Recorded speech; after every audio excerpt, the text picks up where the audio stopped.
grain of rice, a grain of rice is going to tip the scale. Just remember that, lad. There's a small bit of a needle there. Now, come on, Mayo, you've got to get Andy Moran into the game. Our mission was to show that we're no longer the whipping boys of Munster.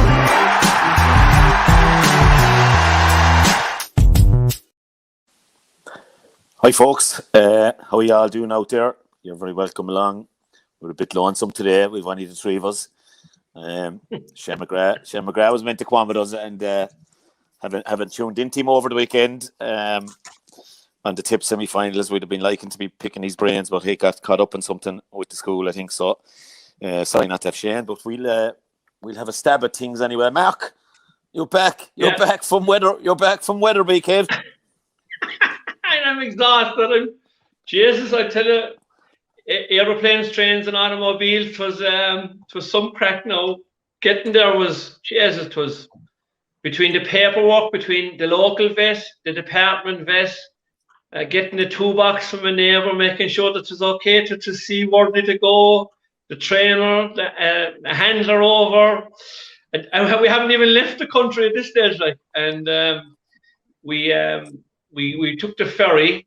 Supposed to take the 2 o'clock ferry at 2 o'clock in the morning on Thursday to get a text on the way up to say it was delayed 2 hours. So we said we'd pop over to Jackie's sister in Dunleary. So we stayed there we were staying there till 12. Then we got another text that said it's going to be delayed till another 2 hours. So we ended up going over at 2 o'clock and we checked in and we had to sleep in the car till 6 o'clock in the morning. Thankfully, we all slept, to be honest, Dalo. So we left at 7 o'clock for a ferry that was supposed to leave at 2 o'clock. And it was the ferry that was coming across from Holyhead was delayed on the other side. So left at 7, got in at 11, and then we had to drive, which was supposed to be a 2.5 hour drive over to Weatherby. Ended up being 5 hours in traffic on a Friday. So that was tough going on. I missed one of the races. My brother-in-law Kevin's horse was running at 2 o'clock, so we missed that. And we boxed onto the hotel, and it was fantastic. We stayed in a hotel outside Leeds called the Outlet Golf and Spa. It was lovely now. It was Castlemartin Resort, if you've ever been in that. It was something similar to that. So it was obviously our 11th anniversary as well, our wedding anniversary. So I was double jobbing, and I got a lot of brownie points, I can tell you now, Dalo, over the weekend. And we ended up then going to Weatherby the following day to the races. So we were over early. And we checked in there, went into the owners and trainers, and when herself saw the attire that was in there for the racing track, nothing would do her ready to go out and buy a few hats for herself. So she said for the next day out, I know what to be wearing. But this cost you a fortune. And we hadn't even got to the race at this stage, like, you know. But, come here. How far is Weatherby from where you were staying? Indeed, about 30 minutes. And it was grand now in the morning. There was no traffic in the morning. But we arrived, the first race was 1:20. We arrived around 11 o'clock, and there was a queue of people going into the races. I never see anything like it, you know. It's a magnificent setting and magnificent stadium and facilities, stands, and like the horse that won our race, Ballyolly's Glory, I think, or something like that. Well, the roar that went up for the crowd. Now, I was at Cheltenham 15 years ago, and they often talk about the roar that goes up from the grandstand. But there was a horse well back on our race, and it obviously hit the front 3 furlongs out, and the roar was incredible. And there's 3 hurdles up the home straight, and every time the horse jumped, the roar from the crowd was incredible. It was a great feeling, I must say now. And Jack and the lad and the 3 kids were delighted, and we went into the parade ring afterwards, Dalo, and we ITV were there, and they were on live. And Charlie, of course, being a scamp, said I want to go on television. So I said, go over there to Mick Fitzgerald. He's Irish, and he'll know you. And he actually gave us a wave, and I said, go on, run over. So he wouldn't go over, and I said, I gave him a small bit of a gentle push. So he came over, and then he jumped in front of the camera. So, and then the small fella, James, only 4 years of age, when he saw the other fella doing it, he followed him as well. So we had great crack, I must say. And it really made that crowd a day, like, you know. Yeah. Mick Fitz, good hurling man too. Good hurling man. Yeah. Wexford, and bit of Limerick in him too, TJ. Yeah, Kilfin in there for a while. Yeah, absolutely. Yeah. His dad had a bar there, hadn't he? Yeah, that is a bar in Kilfin. That's right. Yeah. Okay. Good guy. Mick. Met him in Newbury one time with Holly Baker. and Jim McInerney and myself, we were racing. We went down to the Hennessy Gold Cup, and the lads were going off to a soccer match, and someone else was going to a rugby match, and we said we'd go racing. So we got the train down anyway, and so we sent out Baker to do a bet on the last race, and the television was gone off, and we were in the bar, myself and Jim McInerney. The television would have been gone off, the last race, the live telly would have been gone. Yeah. So next thing I said, here's Baker back, and Mick Fitzgerald is with him, my sister Jim. So Mick Fitz joined us for about 2 hours, and he went to be asked to leave the bar later on in the evening. Yeah, so we contacted him every so often there. He's a good bloke, very good bloke. He was very friendly, Anthony, which is the most important. I'd never met the man before in my life. But, he's a kind of an infectious kind of guy that you would say, like, he'd be lovely company to be in. And he was very friendly. And they were live on television when this thing was happening, so I must say it was great fun now, Fitzy be good. And the Queen, the ground has gone too soft for her anyway, Max, was it? Yeah, unfortunately, when we entered her, the ground was good there, and she needs good ground, a bit like Dundalk, that to be fairly firm. So they were watering the track in advance because there was... She's at Paisley Park ran, and we met the owners of Paisley Park there. Shine Aim was running as well, another horse for Paul Nichols, and Shan Blue. So there was a lot of big stable stars were there on Saturday, and the most important thing is the ground would be safe. So they had watered the track on the Monday and the Tuesday, and then there was a deluge came on Thursday and Friday. So it just had gone against them. And we're talking to Johnny Buck, the jockey, afterwards, and he said, you know what? I turned into the straight and I thought I had a chance actually of getting third. But he said the minute she hit the soft ground coming up the straight, that she just couldn't handle it. So important thing that she was safe. She travelled fierce well and she jumped great. We were thrilled with her. Ken Budds, the trainer, was absolutely delighted with her. It was an experience. And Johnny just said, look, lads, you want a bit of black type for her. Musselborough next year. That ground will be very, very firm there. Get 1 mile and 7 there. Good sharp track to suit it down to the ground. So we went over with a plan and we came home with a new plan. So that's why the experience of having a good jockey on board will give you a view for what you should be doing, So Jackie and the lads might stay at home next year, myself and TJ might go with you, to Musselburgh. We'd fly, TJ. We'll fly, yeah. Shannon, Manchester, and get the train up. Musselburgh's in Scotland, is it? It's up a long way. I haven't. Very close to Jack. Very close. Right. It was a long drive now, I can tell you, on Friday morning, having spent 4 or 5 hours on the runway inside in the car, asleep with 3 kids and the wife, so I haven't done that in a long, long time. Tough. How are things, TJ? Good. Dalo, what I was going to explain there to non-racing followers was Mark was trying to do on Saturday was Getaway Queen as a mare, right? So she was running in a race, which is a listed race, right? So Mark will be hoping in time that Getaway Queen will be having babies, right? And that if Getaway Queen could have ran into a place, second or third, in a race which is listed as a black type, like a graded race or a listed race, all of a sudden the babies become much more expensive. So that was the plan. It didn't work, so he's got another chance of doing it. That's the beauty of it. There was 2 horses that ran in Weatherby. I would say the winner, trained by Dan Skelton, Molly Ollie's Wishes, is a good horse and is one for the notebook. And in the Charlie Hall, Mark, Shan Blue, he was 20 lengths clear when he fell at third last. Definitely won. Right. If somebody has a notebook, I'd be putting Shan Blue in the notebook for the Ryanair in Cheltenham. The way he travels, the way he jumps, I could see him taking it up at the top of the hill in Cheltenham and kind of doing them all for toe, a little bit like Aloho this year. So there's a long-term 20 or 25 to 1 shot for the Ryanair for next year. So that completes the racing podcast for the week, right? He could go. Shan Blue could go for the King George, could he? Shan Blue could go for the King George, flat track would suit him. Flat track, yeah. I would say that he might struggle over the 3 miles with better horses, but I think that maybe the Ryanair in Cheltenham long term would be absolutely jumped brilliantly in Cheltenham last year. Just didn't get home. Ideal. One for down the road. But Mark, unlucky. It was optimistic what you were trying to do. It was a very good race. They were all represented. Donald McCann, Paul Nichols, like Nicky Henderson. You were certainly in at the deep end. Ken Budds. Ken Budds. He was in great company. Dalo, before we move on to the hurling, or I think that's why we're here anyway, right? Did you join up with the Kilmallock boys for a few hours or anything? No, Monday. No, I didn't. It's in the list of things to do, but no, I didn't. I left them do it. I see Nuno is gone, Dalo.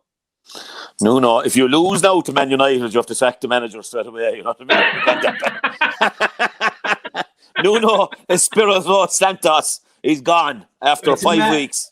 a mad world. We were all talking about Ole, and next thing he gets a 3-0 win, and Nuna gets the road. It's just gone bonkers. And as I said, last week, there's a small little bit of this coming into Ireland because it's a time of the year when clubs up and down the country will be looking at the fellow who was there last year, and there was teams relegated and teams in county finals that didn't win county finals. And in most cases, and in most clubs that I'm aware of, Dalo, somebody has to be blamed. Yeah, and like the Galway County Board now could be getting itchy feet with Henry losing with Thomastown yesterday, like so. You know, funny when it turns. But the thing there with Tottenham, like, is like, I mean, just depressing to watch the type of football. But then they're not like Harry Kane in trying an inch, like that's as far as I can see anyway. And then, like, obviously they should have let him go during the summer and got the 120 million or whatever they were getting. And I don't know. No, I don't know. It's a basket case of a club at the moment. Anyway, it's nearly it's as bad as Man United at the moment. But, anyway, sure. Look, yeah, he gone. I don't know. Conte they're talking about there this morning, so he might put a bit of discipline in a few of them because a few of them are bigger than the manager. Do you know what I mean? Which is always a problem.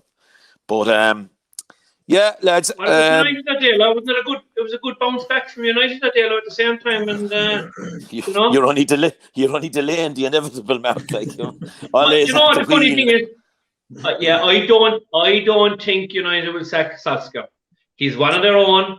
You go back, Van Gaal, David Moyes, Mourinho. They were all fellas that were parachuted in. They had nothing, only on money with those fellas, right? Where Solskjaer is a little bit different. I think there's no way the United board would sack Solskjaer. No way. If they give maybe David Moyes another few months, he might be. He's doing a good job now, isn't he? I saw a message this morning, Dalo, which said that if David Moyes didn't have the Man United job previously, he'd now be in pole position for the Man United job. Yeah. Sure, look, it's a mad money world, isn't it? It's you need an Arab to come in and buy you to have any chance. But yeah, lads, I saw a lot of. I was up in Belmullet on Friday night. The old Dublin mentors meet up there every year, and of course, with the last couple of years we couldn't meet. So Ross Dunphy, our strength and conditioning man, Ross is gone off to Brussels for 2 or 3 years with the Irish Army.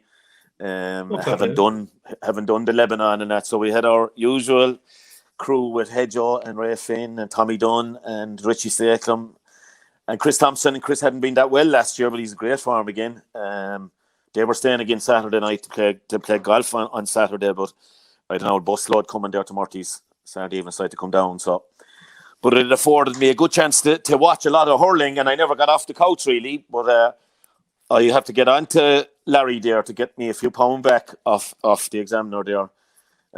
For all these subscriptions I'm playing for matches, I tell you, but I have to say, Clare, the level of coverage, lads, is really good now. I know you were a bit caught till you were away for the weekend as well, but like, even, you know, I didn't see the Thurles and Killadangan match because that was clashing with the first Clare semi-final. I saw both Clare's semi-finals, and then I saw Lockmore and Borrisley, very enjoyable. And then we all saw, I suppose, Coola and and Crokes going at it. Coola going for 3 in a row and obviously knocked out. So, but even the level of camera work in Clare, I often give the Clare County Board stick, but very enjoyable. Like, they have kind of ground level shots as well, so it's very good. And the keeper's poking out. It flashes to behind the goal to see what the goalies can see, and very good now, I have to say. Okay. So very, very enjoyable as well. Who the camera people there behind that? You know? I'm not sure, to be honest, Mark. I just paid my two tenors and watched it. Did they charge you a tenner for the match? Each match? Tenner, yeah. You could buy the intermediate final and the 2 matches for 20, but I wanted to watch Kilmacud and Coola, so there was no point in buying the intermediate final. I listened, like Clare FM on in the background for that. So a lot of hurling Saturday, Sunday. I suppose starting in Clare, lads, I'll make it parochial for 1 week. Good final to look forward to. Ballier coming up trumps yesterday without Tony Kelly.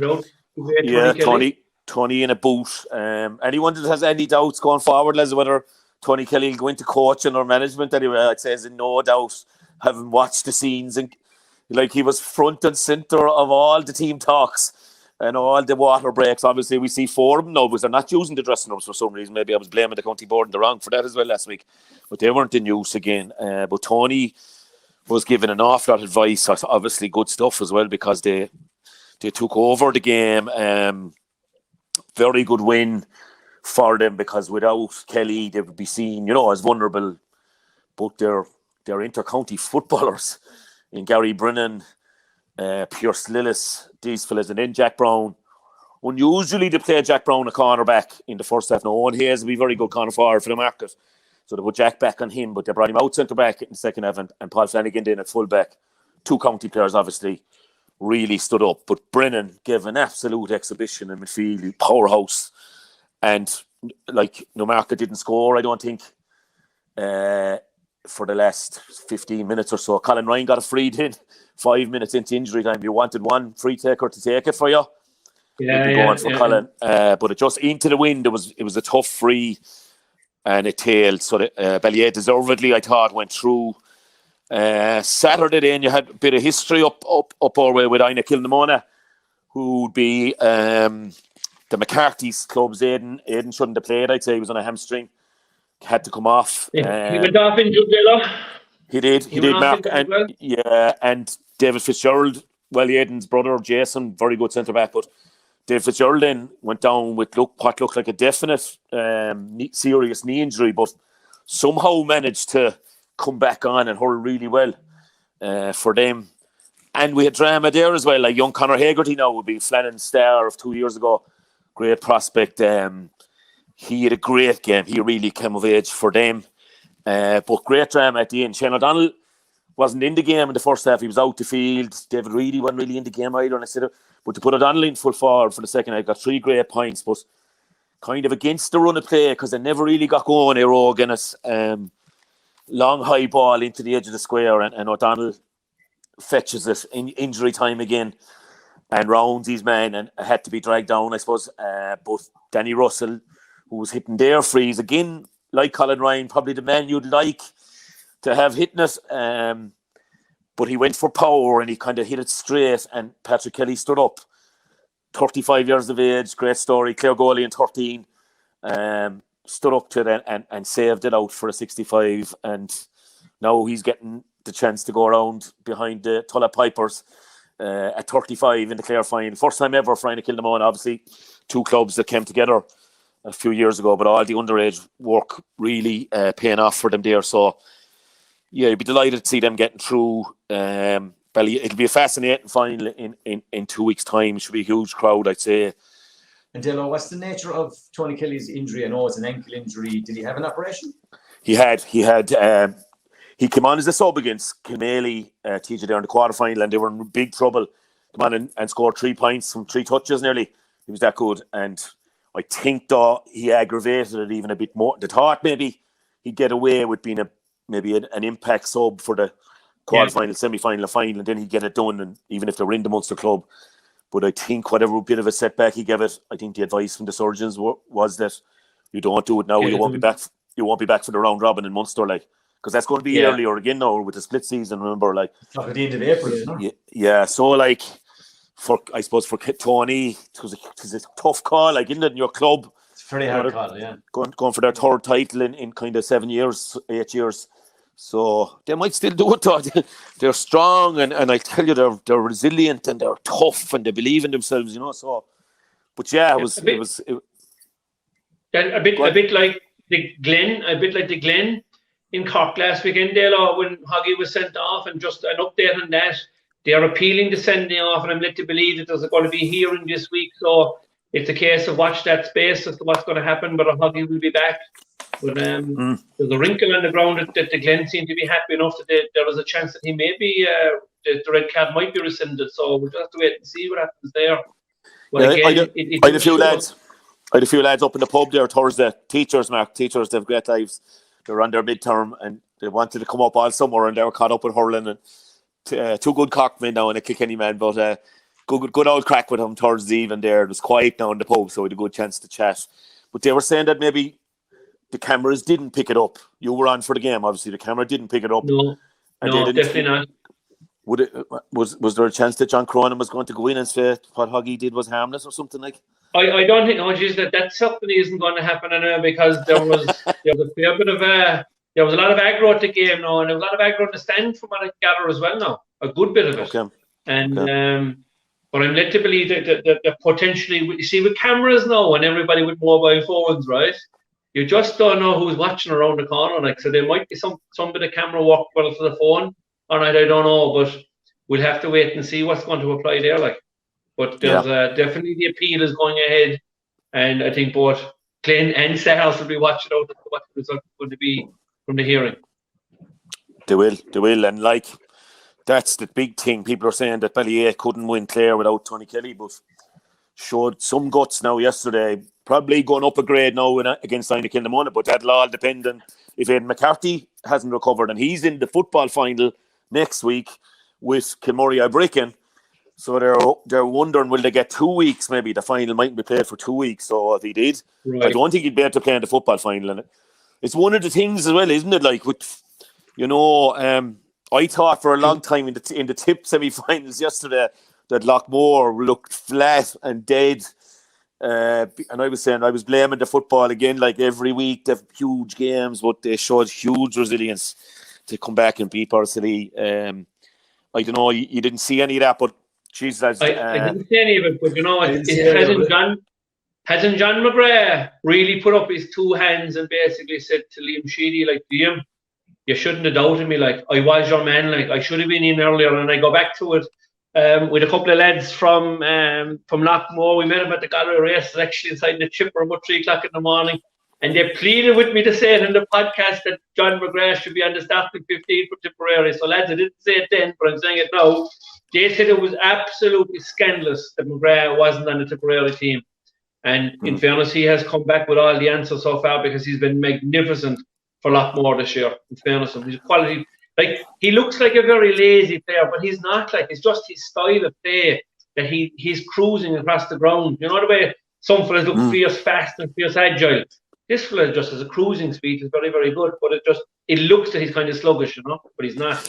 Quality. But I tell you there, Mark, I'd love to have had a Shane's take on it now, or Ken or one of the tip lads.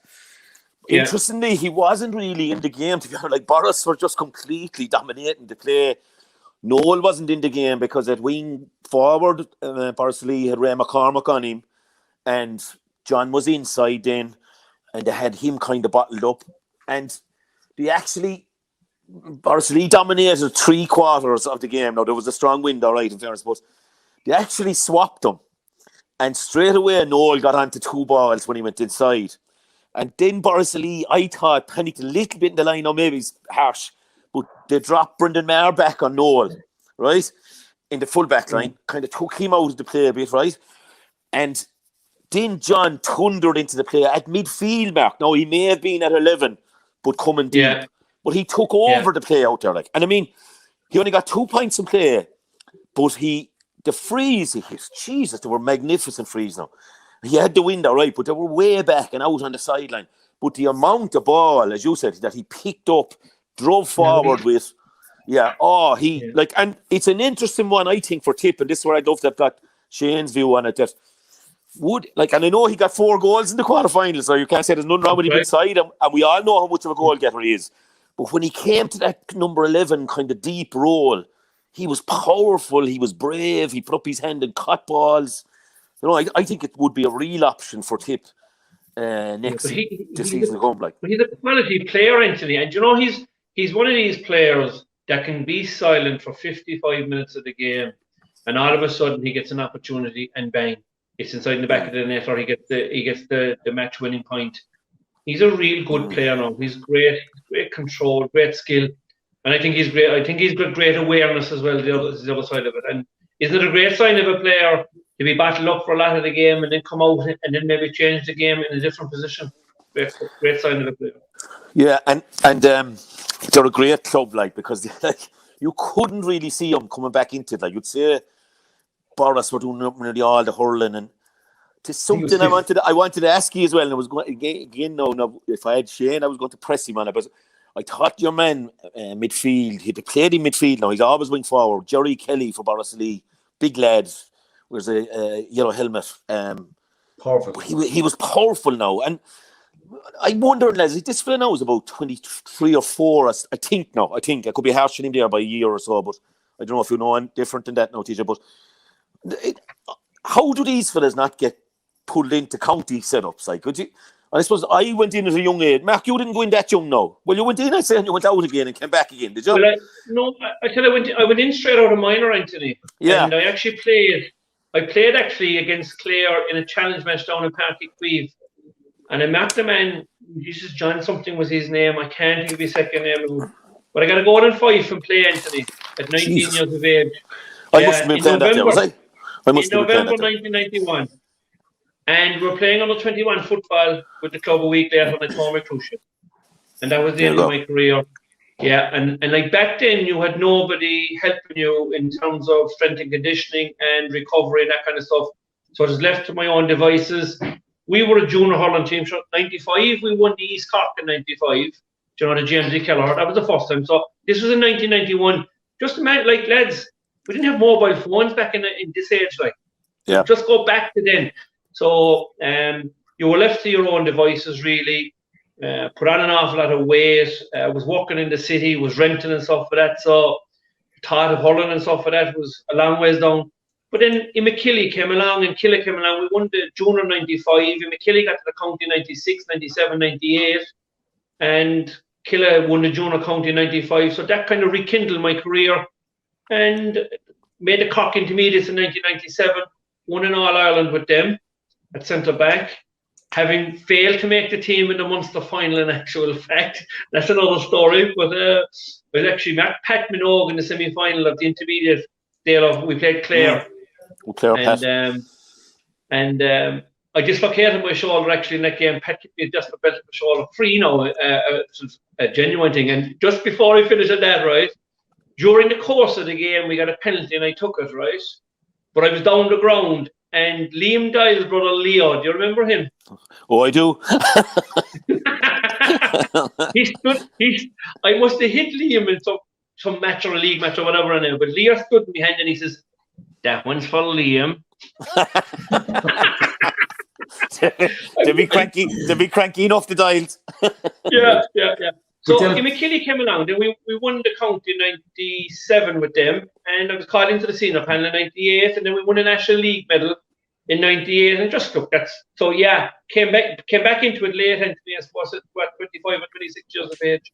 So, but there was injury in the fourth year. We all know what happened in the We do. But to answer your question, the couple of things I was going to say is Jerry Kelly had a phenomenal year the year Borrisoleigh got to the All-Ireland Club final. I think the All-Ireland Club final against Ballyhale, I think he scored 6 or 7 points in play. He was unreal, and we know because they beat Thomas's in the semi-final on their way. He was fierce, influential. Is it possible for a player now at 24, 25, 26 to come into an inter-county panel? I don't think he's that. I think he might. I think maybe 20 because he played in the Fitzgibbon.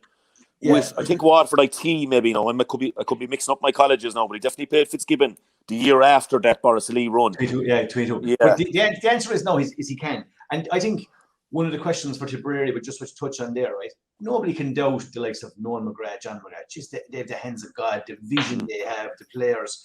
Sure, they'd make any team as reality. I think the issue for Tip going forward is they just have a number of them, right? They have a number of players that can tick that box and play in the number 11, right? Like. Maybe Tip the loss of maybe a Bonner Maher or previously someone like a Declan Ryan and those type of players. It might be something like that they lack to bring the other guys into the game. But John McGrath can definitely, no doubt, he'd be on most teams in the country every single day.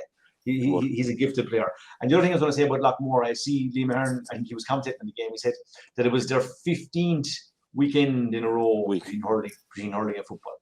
15th in a row.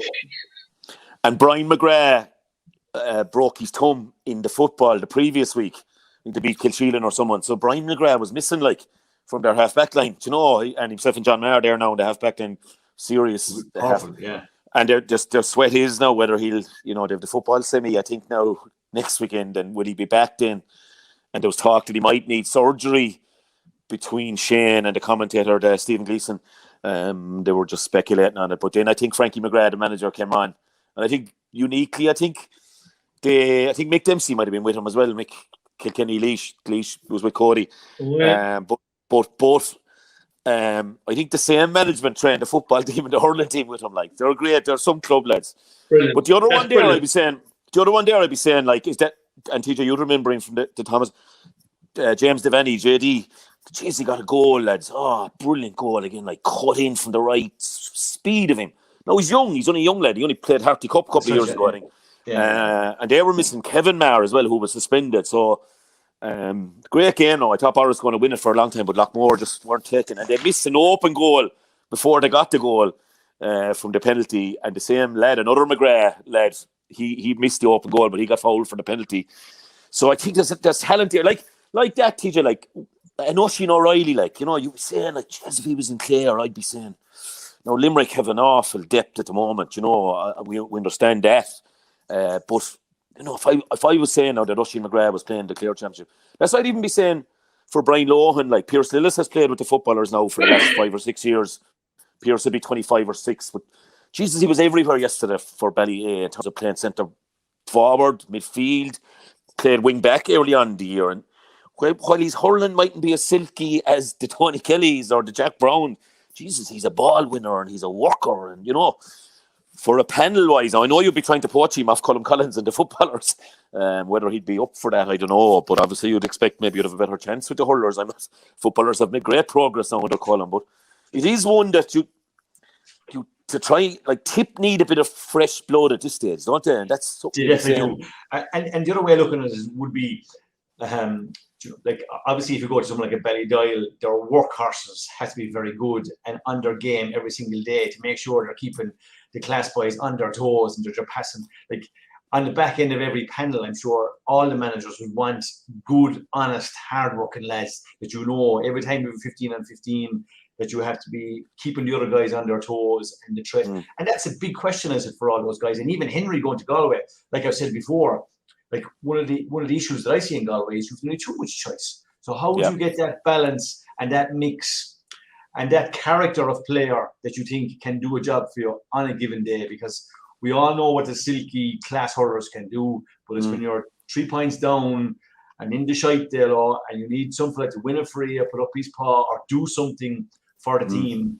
That's a little bit out of the ordinary, and that's the challenge for them. So, and how long have we heard Galway lads saying, okay, they did get over the line in 17, great, but how often did we hear before that? You know, and for our younger listeners, they won't remember him, but because we need a Brendan Linsky now. If we had Brendan Linsky now with these lads, you know, so it is a challenge, like, and it's something that. I got a few Galway lads at the weekend as well. Mike Gardner there, be great Ardrahan man, great hurled in New York and London and indeed with Ardrahan and Galway. And Mike and myself were just chatting. He said, the problem is, like, Dalo, he says, who are these minors that won 4 All-Ireland? They haven't been blooded, like. Yeah. And we were mentioning Evan Nyland last week. Sure, Evan Nyland is 25 or 6, like.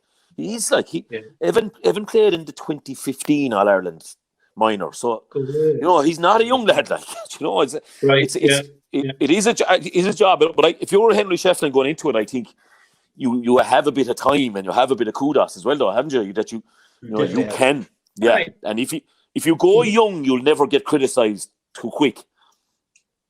You'll be given a break. There's no doubt about that. But definitely, I'd be hoping that Shefflin will bring a bit of spark into every one of those, even the older players, I think, as well. But I think you take Henry now, like, he won't give fellas, I don't think he'll give the older fellas much of a break or much of an option. It'll be whoever's the best. I think he'll take a mantra from Brian Cody, and that has always been Cody's mantra. If you're playing well in training, it doesn't matter what your age is, you're going to be picked. And he's done that on numerous occasions where he's picked a fella on a debut in an All-Ireland final and he's left fellas sitting the sideline that you'd say there should be automatics on the team. So I think, you know, one of the big decisions is will he go back for Joe Canning? Will he extend the hand and say, look, come back into the panel? You know, I don't think he will, is my own view now, like, you know, but I'm just wondering, is it one of the things that he's thinking? I have a feeling that if Joe has enough of it and is sick of it, I don't think there's any point in going back for him. Like, but that's maybe this could rekindle the love. I don't know. I don't know Joe Canning that well, to be honest. And only he can answer that question as to why he walked. And he made his decision very quick. Now, I know he picked up a good few injuries in the last couple of years, serious injuries, and he has been a magnificent hurler that we've witnessed. He's certainly in the top 3 hurlers we've witnessed over the last decade. He's been a magnificent player. But certainly, I'm just wondering, has he lost the graw for it, you know? Yeah, well, look, you only hear the old, because you'd be in the old bar there as much as I would, and in meeting the lads up in Mayo Friday night, you hear the whispers, and you're picking, and the feedback I would have heard is that Joe, the body has had enough of it. I don't know if you've heard anything like that. Like, the body is fairly battered, and business has gone big with him now as well. Like, correct, he didn't play the last couple of games with Port Dumna. He definitely has a couple of injuries. I don't know the extent of them. I think he has something to do with his groin again, but that's not confirmed. I don't know. But like, in fairness to Joe, you can't ever take anything away from what he's done. He's an awful lot of kind of work done and injuries had that's been documented to get to where he got to. And I'd say maybe that, look, his time is done. I'm sure they'll have a conversation, and that'll be for them. But the overall conversation here is with the likes of Colin Bonner, with the likes of Brian Lohan and Henry and stuff, is can you find somebody new? Can you look at something? In fairness to Lohan, over the last couple of years, he's brought in a couple of lads there that have been different to the norm. They're big, strong guys. We look at the modern game and see what's required. And can somebody find a player that's maybe not coming out of a minor or an under-20 panel that has been around the club scene for a year or two, like a Jerry Kelly or whatever, that can influence the scene. Like, in fairness, looking at the Dublin game for just a second yesterday, you'd have to say the physicality and the shape of both teams is inter-county standard of probably, 5, 6, 7 years ago, Dalo? Yeah, and I mean, the pitch in Parnell gets a lot of mileage compared to maybe Thurles, Páirc Uí Chaoimh, even Cusack Park. Look magnificent now, I have to say, but Parnell does tend to turn into a bit of a dogfight this time of the year, and like the tackling and I thought Crokes in particular, their hunger levels. I mean, they've suffered a bit to Coola in the last few years, I suppose, and no, there's a big job of work still in the final for Crokes. I'd say with Nafina, with Liam Rush having joined Nafina now, and with their underage success, they are probably maybe even slight favourites. I'd say it'll be evens your choice, maybe something like that, but. Yeah, it was a good game. I enjoyed it. It was intense. It was kind of different than the other games, So, yeah, that's the one to look forward to in 2 weeks' time as well. So, I thought Anthony that Coola played a kind of an inter-county brand and stuff out. They played it out through the lines, and then when you have a forward like Conor Callahan up front, I thought I'd be giving him as much ball as possible. Dalo. I just thought that they starved him for a long time of ball of possession. I know that Kilmacrook Crokes, the first 4 attacks, I think they got 4 points with them, and they set down their stall early on and they got in front and they kept their tails in front. But I thought that Coola, on a good few occasions, denied Conor Callahan a fast ball, because I thought every time that the ball went in front of him, he had the beatings of it. Now, I think, TJ, you thought that the full back was very good for Kilmacrook Crokes as well, but I thought, that the Con got very, the lack of supply of ball as it was in some respects, Yeah, he look at that was I thought that watching now. Brian Sheehy is a very good fullback. He's a grandson of the great Christy Killeen, great Clare man up there. But Brian is the Dublin 20 that went to the final against Cork. The 220 finals we had there. Very, very promising fullback. He's a real. They actually, because of the Clare connection, they affectionately call him Lohan in Crokes. So he's a good lad. Yeah, but Con, obviously, like I first hand, like to say, we beat Coola the first year. I was up there, lost the final, and then Con kind of destroyed us in the quarterfinals the following year. It could just unmarkable nearly, and I just thought Con's hurling maybe was a little bit rusty. He still got a few points, obviously, but just thought his hurling doesn't get to play enough, obviously, and it can be But I think you're right, Mark. I'd have been letting it more off into him a lot more than they did. Yeah. It was. I thought it was over and back to field now, and they weren't making a whole pile of progress. And it looked very pretty, but Kilmacrook were quite happy to say, lads, keep hurling away out the field there. You're no danger whatsoever to us, because we know we've everybody else wrapped up. And if you want to hurl away 70 yards away from our goals, that's fine. I thought Kilmacrook Crokes were very, very smart just now. And obviously, below Cal centre back, he wasn't going to let anybody in. The amount of professional fouls that he committed just today. If it was soccer anyway, he'd definitely have to see him right out into it. Like he took out some amount of fellas. He did. There was one tackle actually by Sean Tracy, David's brother. Remember that on Ronan Hayes? It was a rugby hand trip. It'll be one of the ones you'd be definitely the black card. You'll be going, but sure, that's fellas know they can get away with it at club level. And I suppose there's something that Ken even mentioned last week, that we should have the same rules for the game, no matter what it is. But for Crokes, I'd say the big thing, Ronan Hayes is really, He's good. beginning to step up to I'm the county man level for the club now, and Alex Considine with him in kind of a two-man full forward line. They're two big yokes and two good hurlers as well that have pace. Yeah. So it'd be interesting though, because Nafina, as I said. And the funny thing is, Ronan Hayes, even though he's a tall guy, he's fairly slight. He's not that muscly in comparison with a lot of the Dublin fellas now. He hasn't got that physique yet that we say, your traditional Dublin player would have a really, really strong upper body. But by God, he's a good hurler. He's able to play it now, and he's great like that. Yeah, he mightn't be that wide, Mark, but he's very rangy with the hands and that, isn't he? He's a great. I mean, he was marking Keane O'Callaghan, who'd be a Dublin regular now for 8 or 9 years, and he was he was able to reach for great ball, and he's kind of nailed down the freeze as well. Took his penalty, well. So great finals to look forward to there. The second semi-final, lads, in Tip, which was on Saturday, obviously.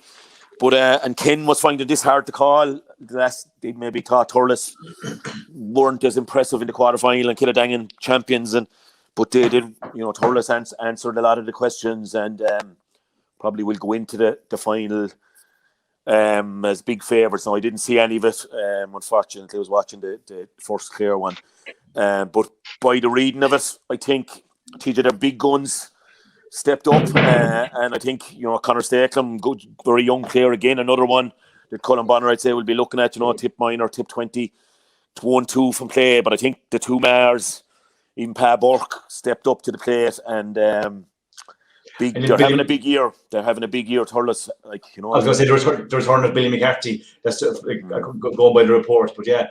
By all accounts, like Paddy Maher kind of rolled back the years, and they're just tough out Thurles, and they're favourites to go and win it again. So yeah, I'd imagine a massive result for them. Yeah, I'd say the big thing with the final there, probably looking at you wanted Brian McGrath back for Lockmore, Yeah.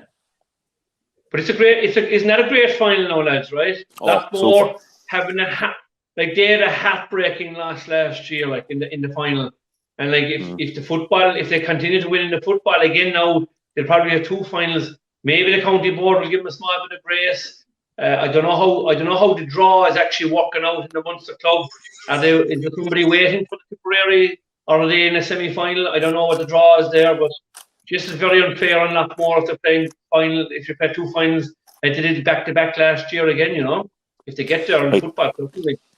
I'd say if they won it, they won't be maybe overly concerned about the Munster club for this year. I'd say they'll be saying after last year, if they could get their hands on the Dan Breen there, I'd say they'd take the end off you. And it'd be like beating Thurles in the final would be huge as well. Like, obviously, it doesn't come any bigger than beating the Stars there. I mean, it's bubbling up fantastic for these finals. I mean, we'll look at the Cork semis in a few minutes, but we're going to have a great Clare final with kind of neighbours as well, Kilnamona and Ballyea, be either side of Ennis, and they'd know each other very well, the players, and a huge occasion with Kilnamona in their first one. And then you're looking at that final. You're going to have a great Cork final. You're a big Limerick final. So, we're going to have big champions going out into Munster. I think either way for the year. We mentioned Thomastown beaten by Glenmore. I think Owen Murphy starred that centre back, the goalie for Glenmore. So that'll tell you, what a goalie. We've often referred to it here on the show, but I think he was the main man at centre back, defied Thomastown, I think, and themselves and St. Lochtons would be inside in that final. Henry now will have a chance, TJ, to go up and watch the Galway semi-finals at least.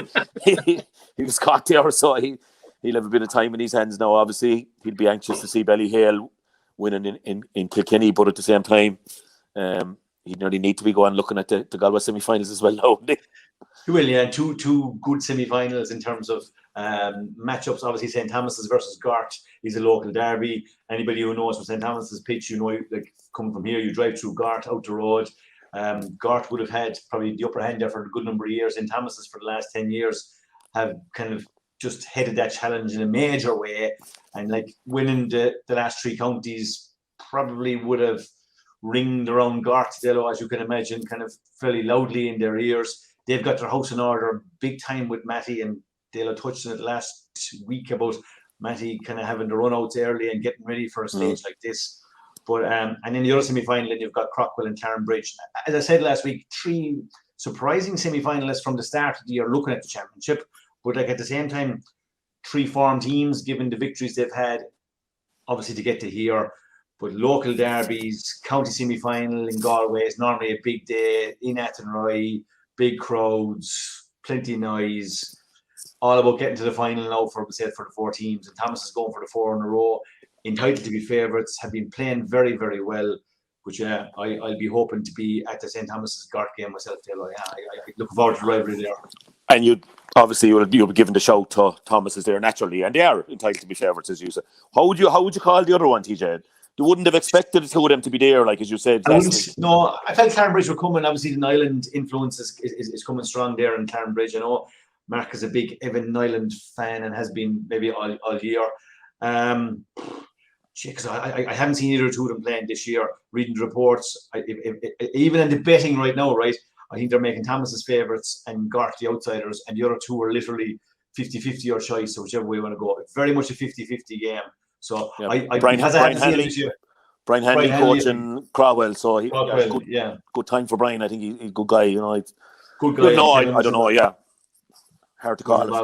Yeah, with the 17s, but very, very, very, very difficult one to call. Yeah, and it's two good semi-finals to look forward to there. So Thomas is looking to get over the line and try and get another one done. Yeah, huge one in Kilkenny, Mark, as well.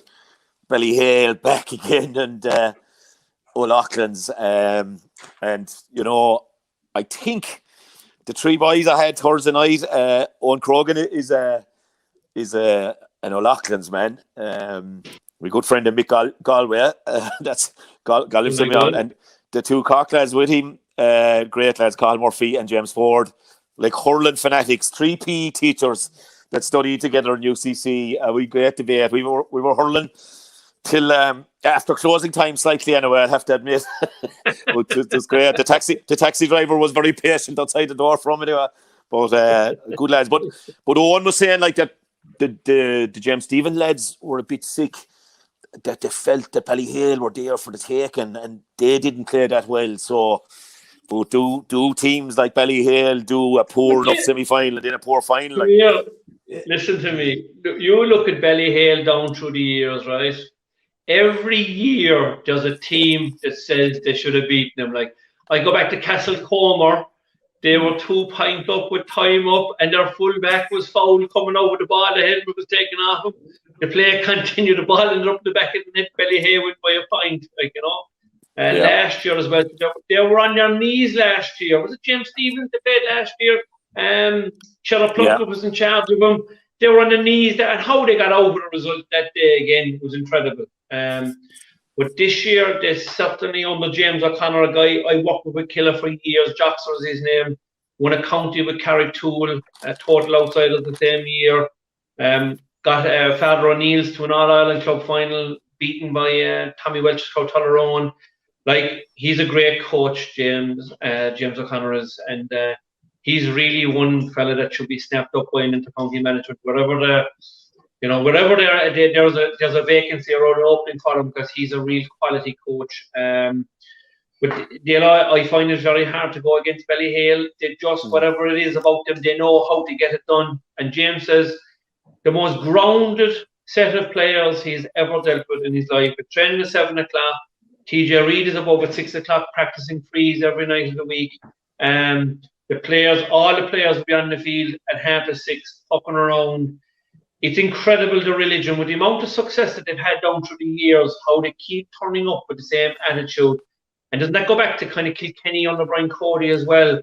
Fellas having won 5, 6, 7 All-Ireland medals, and they're still coming back fighting for the next All-Ireland medal, whereas you've often seen a team that will win 1 or win 2, that's actually enough now, and there'll be 3 or 4 fellas would say, you know what, I'd rather drink a few pints now and spend a bit of time at home and stuff like that. But they keep coming back with hunger and desire to keep winning and winning and winning, and it's just, that's an incredible thing. And I don't know, is there any other county that maybe has that? I suppose there probably is, maybe the Dublin footballers for the last decade, maybe. But Ballyhale, you just can't go past them, Anthony. They just know how to get it done. And in TJ Reid, and of course they obviously have young Owen Cody coming, who will probably be his replacement in years to come. Well, like in TJ Reid, 35 years of age, just an absolute master of the game. Master. And we're so lucky to witness him. Yeah, I was going to say, Mark, that if you look at some of the players that Ballyhale have for a club team, it is frightening. Like, they have a couple of Mullins, I think they're 3 Mullins, Joey Holden, Corcoran, Richie Reid, Owen Reid, TJ Reid, Adrian Mullen, like Colin Fennelly, Owen Cody. She's like, it's just a phenomenal team, and year in, year out.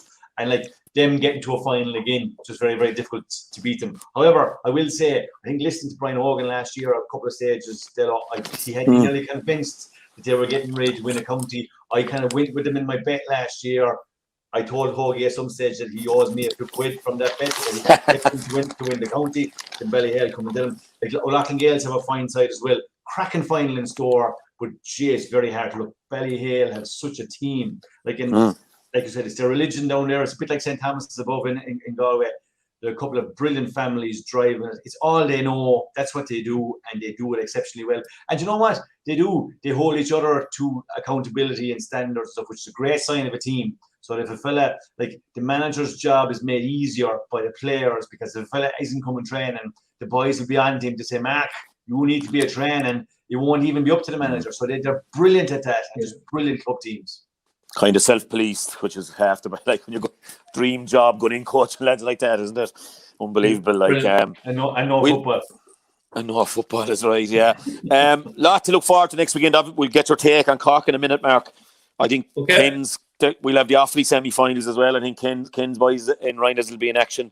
They'll be fancy to go all the way, but as he said the last day, they were coming off a bad old defeat against Borough, but they'll still be the fan. Come here, before you go away from the Offaly thing, right? Were you watching Clare More last night? You were on? No, Johnny Pilkington. No. Johnny Pilkington. Yeah. Just I actually was fascinated there to watch it. It was a great. I must say, and I don't watch Laker Gale that often, whatever the reason, maybe just we're having a dinner or something on a Sunday evening. But actually sat down watching it, and he was brilliant, and it obviously replayed the your controversial match and stuff like that, you know. And I had to laugh at when you were having a drink with Johnny above in the bar, and Michael Bond came over to Johnny Pilkington and said, "Johnny, you better finish up that one we were matching this weekend." I think now, Michael, you'll find out that the referee's decision is final. I said, it's typical of you, anyway, like, you know. It fairly swung in the next few hours. The conversation. It did. But I tell you, a good one with Johnny and myself was, and you probably had it as well, Mark, in '99, but I think it was the Independent at the time. One of the papers used to do the captain's table, and the two captains would meet up maybe about 10 days before the final. And I think there wasn't anything out of it except they might give you an old 4-ball. I think for the K Club or something, we got it. I did the other one with Conor Gleeson, but with Johnny, they decided that Bird Hill met the Trashers to be kind of halfways, and I didn't even care at the time, like, so to get Martin and Michael, the two brothers, decided they'd take a half day and drive me down, and we did it with Inda McAvoy. Who obviously with the Examiner now, we did it with Inda at the time. I think it was for one of the Sunday papers, and he'd have it in the week before the match, didn't you know? So myself and Johnny, and all new to me, of course, and Johnny, new to Johnny as well, but that Offaly had been there a couple of times beforehand. He'd a bit of advice to maybe hand around, but we met anyway. I thought, because we knew each other, like, he'd be a year or two behind me, and Declan, his brother, would have been the same year minor as me, so we would have played a bit against each other in challenge matches and that. But we arrived anyway, and Inda said, we got the menus anyway, and Inda said, sure, you guys won't be having a drink, will you? Sure, and I know Martin and Michael were going to cross to the Coopers across the road for a couple of pints, like, and coming back by East Clare, then, like, you could back down into Killaloo and across, you know. Johnny, I live a drop of wine anyway, and I said, Jesus, this fella just checking me out here now, like, what's he, you know, I had no pint since the semi-final. I said, Jesus, no pint having a glass, sure, we get a bottle in there, I said, a nice bottle of Raves. Jesus, McAvoy was still looking at the two of us, but we drank the bottle of red, and like, it was so warm. Pilkington looked at me, and I looked at him like, hey, you're not going to psych me out here, kid. Yeah. You weren't going to give him the upper hand. We often laughed about it afterwards, like, that he was testing me out, like, to see, was I going to say, oh no, we don't drink it all, like, you know. So we'll have a bottle. We'll have a bottle, get a bottle. So that was my team. Johnny Guessman, sure, he's great. There were great characters, that Offaly team. But you're like, we spoke about the Limerick team of your team, teacher, when you came out last week. It's only afterwards you get to know these lads, because we, as you said, Mark, no phones, and we wouldn't have known each other between no GPAs and stuff like that, so. But yeah, guess man. Yeah, as you say, the Offaly shout out as well, lads. Just have to give them a shout out. And hard luck to Dora Bearfield, our old rivals, and good chance we'll be meeting them in intermediate hurling next year, I'd say, with the results are going for Clarecastle. But big win for Smith O'Brien's Killaloo. Delighted for them as well now, and I wouldn't have minded Dora Bearfield being back up senior either. It'd be great to get them back. But I think they were beaten in 5 intermediate semi-finals up to this year, and finally got over the line there yesterday. Huge dog fight, 14 points to 12. So I'd say there'd be a good day in Killaloo. There won't be any rugby balls being thrown around there today, I'd say, of any sort. So it's a big thrill for them, and a huge year to go up as well out of intermediate, because you've 2 senior clubs being relegated. So it's going to be hard to win that intermediate in Clare next year, and we might have to worry about that. And I want to give a shout out as well. A few good mates up in Ballycran, and the down final had to be transferred to Newry yesterday, I think, with the wind and rain, and the pitch in Ballygilligan, I think, wasn't able for her, whether the conditions were too bad up in the Ards Peninsula. But huge win for Ballycran over local rivals Portaferry. It was a brilliant game, I believe. Portaferry came from 8 or 9 points down to bring it to extra time, and they won it in extra time then. So good night up there as well, I'd say. The Blaney boys, I'd say, were flat out, so there'll be a good crack in that, and glad for them. Huge weekend next weekend, Mark. I know we had hurling in Cork over the weekend, and I suppose especially one for you, your neighbours. Great to see Shemmy Harnedy lifting a cup with his own very small club, obviously. They're the smallest club in East Cork, and they're the last club in East Cork to win the James E. Kelleher Cup. So there's a bit of tradition for you there, and there's a bit of all the forks broken there. If anybody knows the Pilmore Beach, there are pitches down there. It's a sand-based pitch that was recovered from sand dunes about 30 years ago, and they're still trying to nail it down as their own, but I think they have squatter rights at this moment in time. No dressing rooms, lads, no running water, just a steel shed, and go in and tug out and away we go. But the first East Cork title for them, I suppose. Look, Martin Welch, or Gatch as we know him, is the manager. He would have been involved with Cork and UCC for a good 2 years.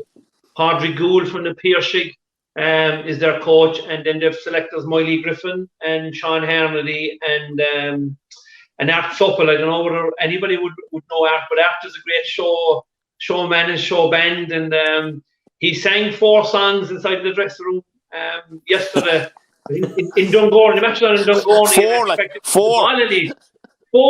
four songs, but the whole parish was inside there. I don't know if you ever remember Mickey Hart years ago making a speech inside the town hall and the fog and everything, but after it was inside there, the whole parish was there with him. But I suppose a couple of fellas to mention, Anthony, the likes of Jim Griffin, who's gone to his eternal reward, would be a person who would have minded the field and minded the club for years and years.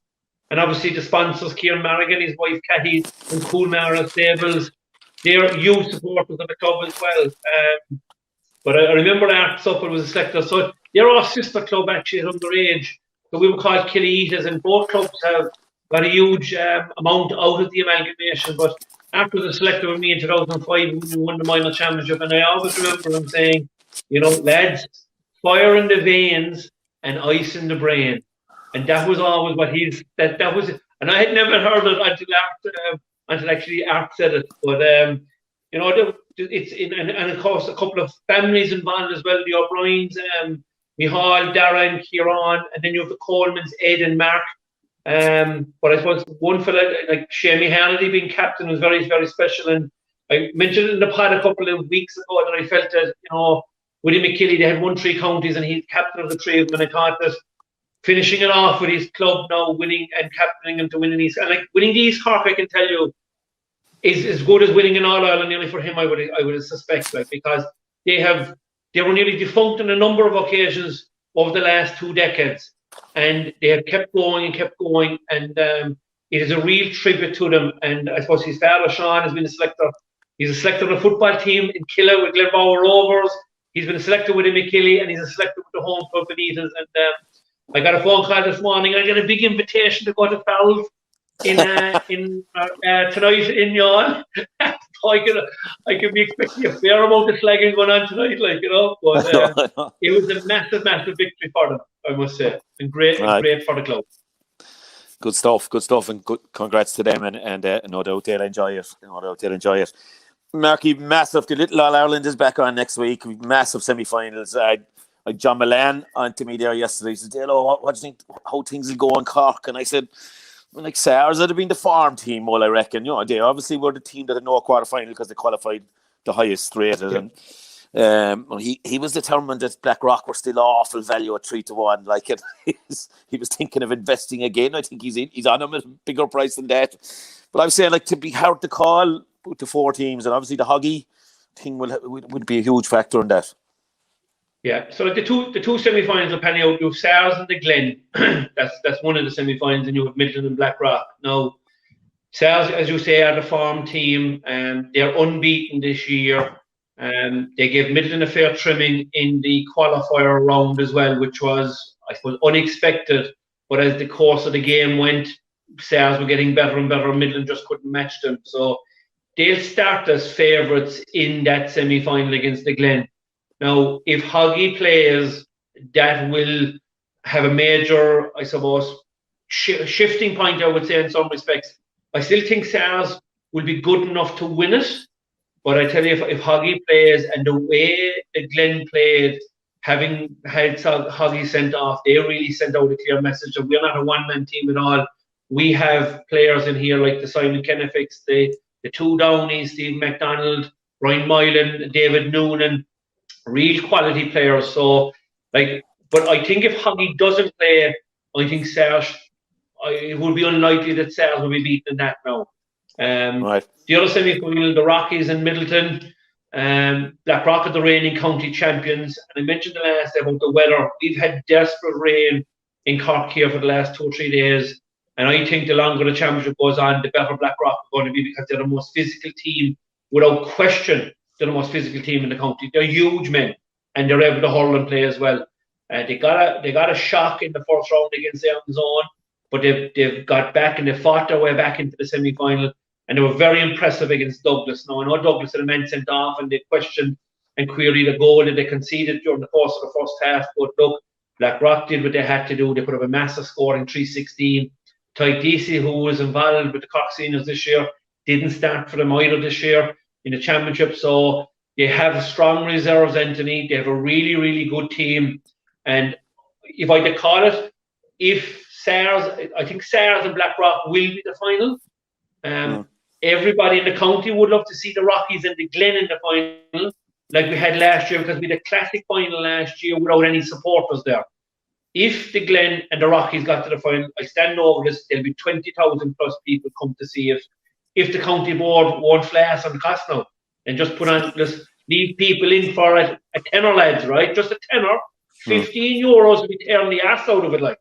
But if you want to get 30,000 people, Kevin O'Donovan and Mark Sheehan, just charge a tenner for the county final, please.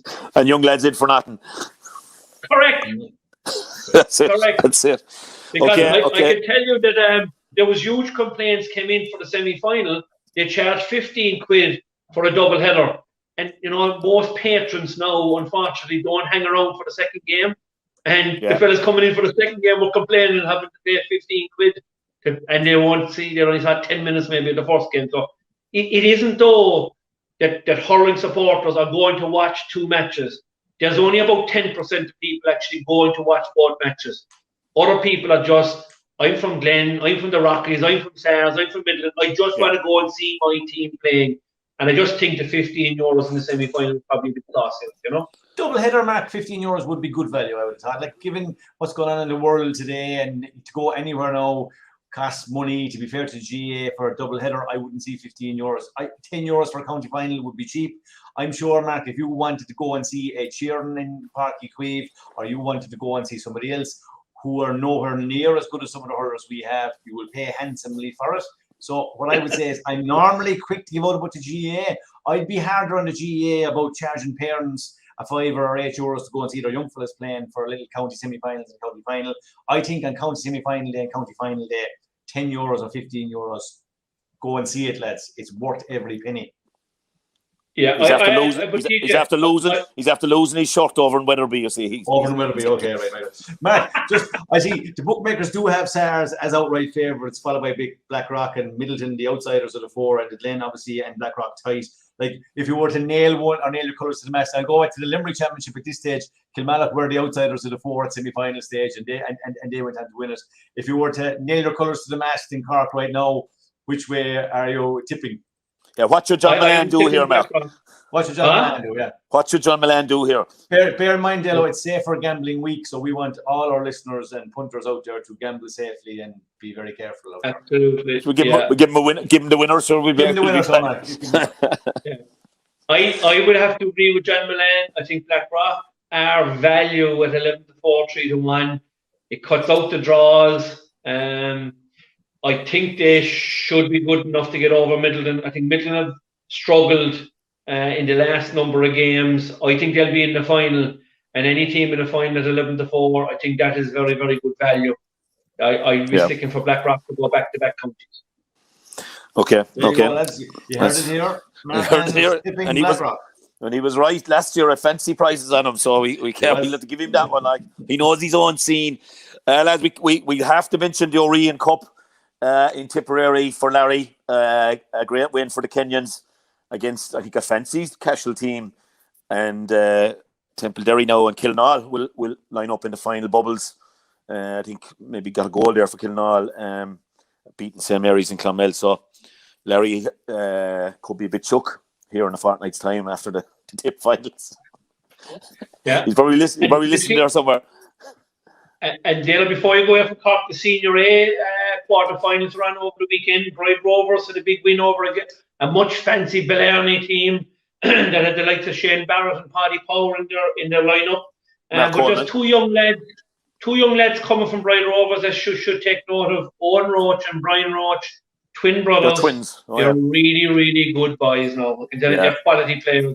They're after actually setting up a mouth-watering semi-final against Father O'Neill's now, which will be a local derby. And they played each other last year, and Father O'Neill's were well over them, but Bright Rovers are certainly a bit better this year.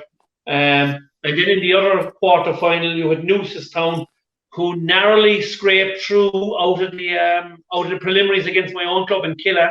They were out of the championship on the 66th minute, and they were back in the championship on the 67th minute. With a last-minute point that Killa cleared 3 times, and the referee still didn't blow up. And then he came in and went over the bar, put them through to the quarter-final. They're now in the semi-final, and they play Kanturk minus Anthony Nash, which is a great trial of Kanturk to get back to the semi-final this year. So there's a mouth-watering Senior A semi-finals coming up there. Kanturk and Newcestown and Father O'Neill's and Bright Rovers. Really good stuff. And would the plan be, Mark, that they'd have that on before the county final?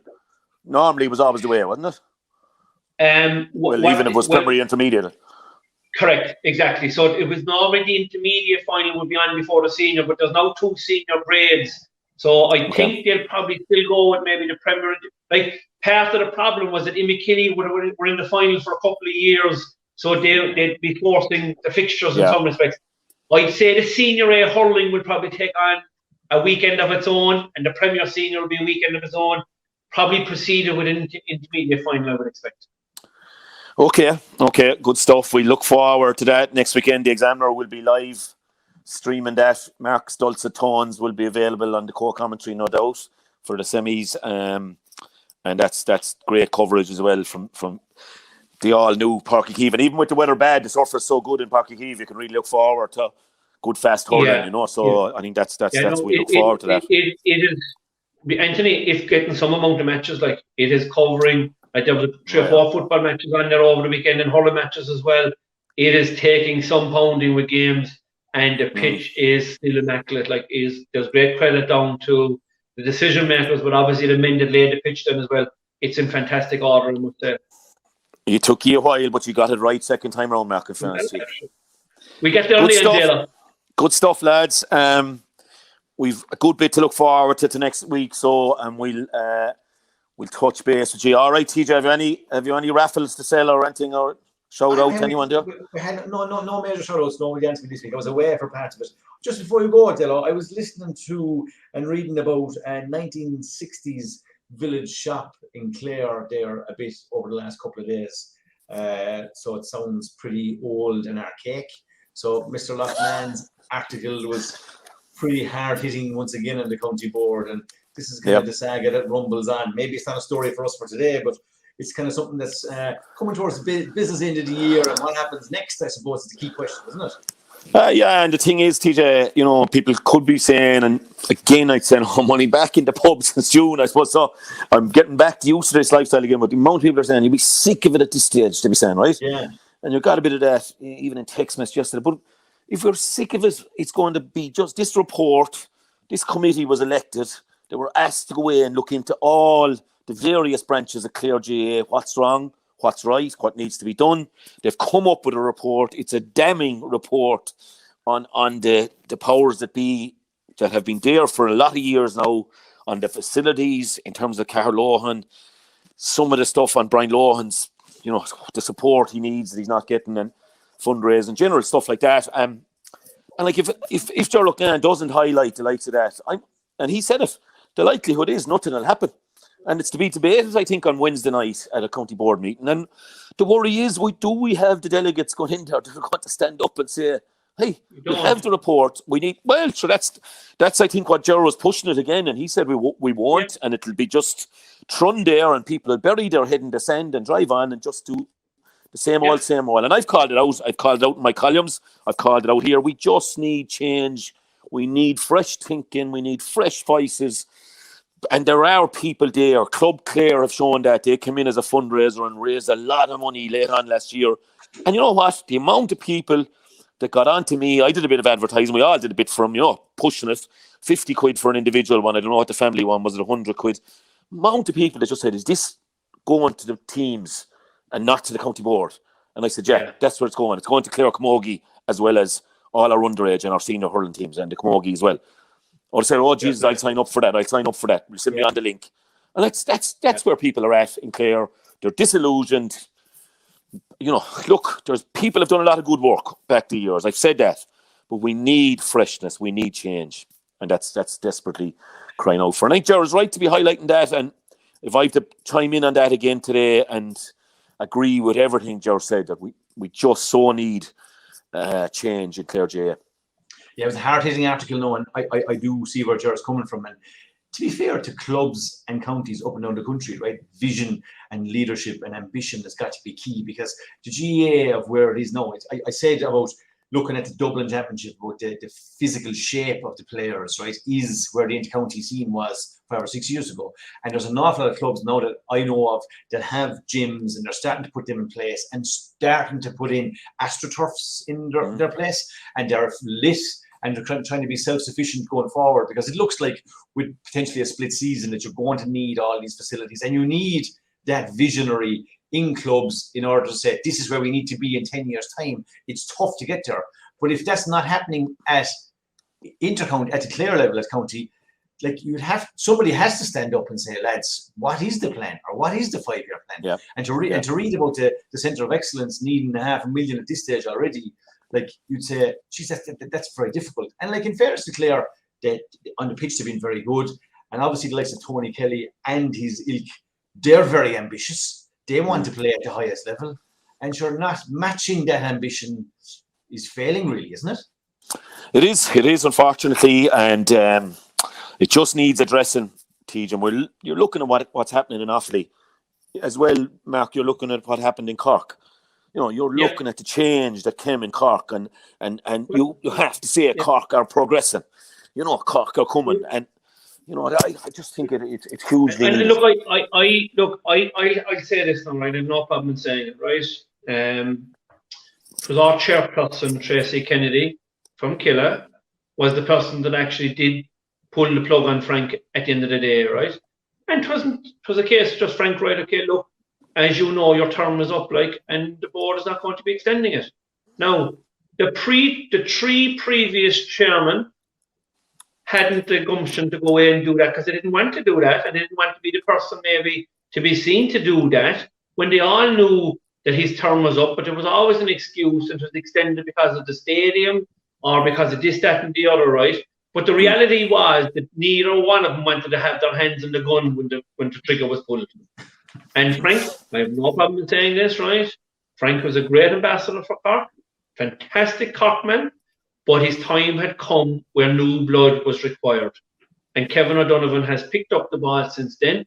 And a lot of clubs will probably criticise Kevin, I've no doubt, because of change and stuff like that. But change is always going to hurt people. There's no point in saying otherwise. People are slow to change. We're slow to change ourselves. We don't agree with everything that happens. But you have to say, you know, since he's come in, we've won a minor football, we won an under-20 football, we won a minor hurling, and we won 2 under-20 hurlings. Now, that's 5 All-Irelands across both codes in a short period of time. We've been to an All-Ireland senior hurling final as well.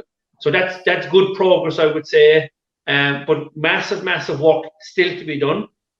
Also, you'd have to say, like, the progression in terms of the management. So Pat Ryan was there for the last 2 years. Pat's no longer going forward, but his existing management have been kept in place under Donal O'Mahony. I'm not sure is it fully announced yet. Noel Furlong, who had brought the minors from under 15 right up, his term is up. Paddy Murray, who would come in behind him, he's going to automatically take on the minors. And some people will look in from the outside and say, God, that's a poor decision. Why aren't they leaving the existing management in place? So what's happening in Cork is there's succession planning actually going on. Donal O'Cusick was there the year previous. So now you have Donal O'Cusick, you've Noel Furlong, and you've Paddy Murray. And then you're looking for there's 3 individual managers that potentially could take on the mantle going into the future. So Cork are trying to build new managers as well behind the scenes. And I think that's very, very important as well. So that's a little bit of what's going on, I suppose, from Cork point of view. Yeah, and look at you, we can see already the feel good with Offaly since Michael got the reins there. But look, it's hard. Some people just get into these jobs and it becomes a way of life and they just find it hard to let go. And I don't think there's anybody has any great malice for what had anything in the past is in the past now, as far as I'm concerned. We need to move on. I think it's a pivotal week for Clare GAA delegates. Pivotal week, you know, and a pivotal couple of weeks coming ahead to the annual convention, and we need change. Unfortunately, that's my call on it. So, good stuff, lads. Good stuff. Go on, the other thing I'd like to say, right? I just picked up the Examiner this morning, right? And I looked at all the counties that they had reports from: Cork, Clare, Kerry, Tip, Waterford, Dublin, Offaly, Tyrone. A picture from Galway, Portland, Joyce and Keane O'Neill, Roscommon, Laois. Like what paper in the country is covering that amount of GAA? Then you also had minor, junior, intermediate, senior A and senior covered within that. So it's not just about the senior we're talking about. And then you had relegation and your county finals as well. So like they're covering every section of GAA. And I must say, like, it's not, and this isn't because it's because we're GAA is why I'm actually saying this, right? It has to, without doubt, you'd have to put your hands up and say to the Examiner, fair play for the job that they're doing in terms of being able to get reports. Larry said he's wrecked. Larry's wrecked. Larry said he's wrecked. He's up all night. He was up all night. 24/7. No, fair play. Like it's all, look at, I have my copy here, but I open up at 2:00 on a Monday, and Mick Shea brings the Examiner home with him then after his couple of pints, because he's reading then for the night. He's outstanding. And as he always says to me every Monday, they're the only crowd that still do the coursing. So I'll tell you, we get the coursing results and the draws. Unfortunately, we had Chiro, our little greyhound, the 7 of us, Stephen Sheedy and my brother Michael and Tommy Howard, etc. We were in the Ledger in Limerick, TJ, with big plans for this fella. He done a great clock in Shelburne Park there a few weeks ago. But he got knocked at the first bend, so we didn't qualify. It was 3 to qualify. But he's young. He'll be learning. So we get him back to Shelburne. I think we're better off in Dublin. It's a bit like Clare. When we get to Crow Park, we're dangerous, TJ. Sounds good. Great stuff, lads. Great stuff. Run there. Stuff. A grain of rice is going to tip the scale. Just remember that, lads. There's a small bit of a needle there. Come on, Mayo, you've got to get Andy Moran into the game. Our mission was to show that we're no longer the whipping boys of Munster.